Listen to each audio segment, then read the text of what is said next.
अस्सलाम वालेकुम नाजरीन। गज़ब की शायरी हमारा भाई फरियाद साहब आपको सुनाने लगे हैं और पंजाबी में शायरी सुनाएंगे। आप तमाम जनाब मेरे जितने भी फॉलोवर हैं, जितने भी भाई हैं, उनसे इल्तमास है कि इसको ज़्यादा से ज़्यादा लाइक और शेयर करें। आपकी मेहरबानी, शुक्रिया। फरियाद साहब को शेयर सुनाएं। काफ कखा दियां कुलियां रहन खड़ियां चूने गच हवेलियां ढाइयां सुभान अल्लाह। वारिस शाह है मापे याद आने जदों गल मुसीबतां पैणियां। वाह जी वाह, हे हाल नहीं पुछदा यार मैनू मेरे होठ कल्लां दी दे सुख गए ने। वाह जी वाह, लखा तीर चलाए ने अकल वाले अगे लगा नहीं सारे उड़ गए।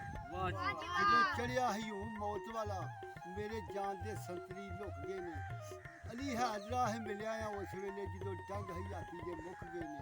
कोई बसा गुजरात दियां किवें तेनू भुल जावां गल्लां पहली मुलाकात। वाह जी वाह, वाह जी वाह। माशा करें। अल्लाह हाफिज़।